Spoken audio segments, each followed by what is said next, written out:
Hi folks, Dr. Miller here, welcoming you to our fourth week of financial management here at University of New Hampshire. This week we look at chapters 7, 8, and 9, our third discussion forum, and we continue working on the minor project while preparing for the midterm exam. A couple of key items we're going to look at in this segment is sensitivity analysis, scenario analysis. We also want to touch on stock and bond valuation, very important principles in finance. When we think about scenario analysis, we think about risk analysis, real options, and capital budgeting. We need to be in a position to understand how to apply scenario and sensitivity analysis. In concept form primarily, each form of analysis allows us to look behind the net present value numbers to see how stable our estimates are. When working with spreadsheets, we try to build our models so we can adjust variables in a single cell and have the net present value calculations update accordingly.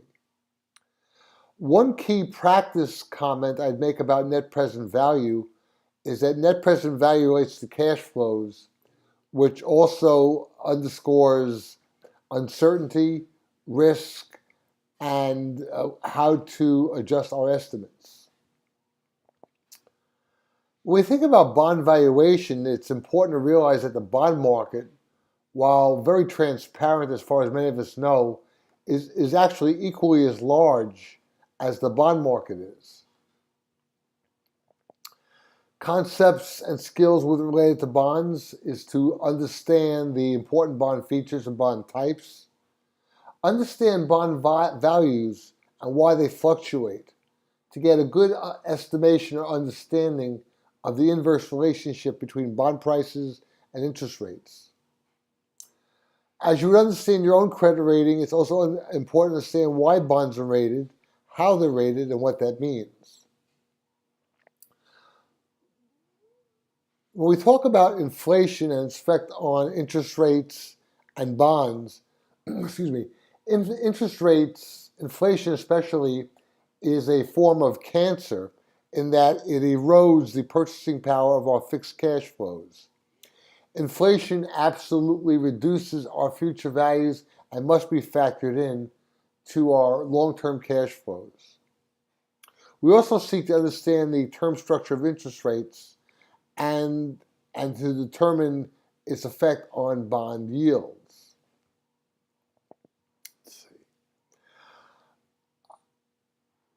Legally, a bond's definition is that a bond is a legally binding document between a borrower and a lender that specifies, in addition to many covenants and items and terms, the bond's face value, coupon rate, and maturity date. Looking at perhaps what arguably one of the more important concepts we'll look at is stock valuation. Here we seek to understand how stock prices depend on future dividends and dividend growth. I would point out that dividends send a very powerful and important signal to the investment community about the firm's financial performance, the quality of the firm's management, and the firm's growth and income.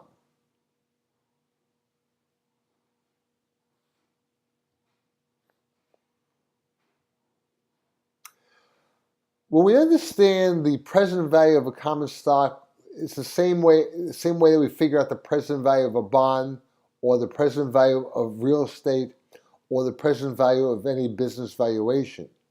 We come to understand that the valuation of any economic asset is the present value of its expected future cash flows. In the case of bonds, that would be interests. In the case of stocks, that would be bonds and capital gains. Let's see. That pretty much summarizes in concept what we'll be looking at. We'll be going into greater detail in the stock markets and valuing stocks using free cash flows. Enjoy our week 4 session. Thanks.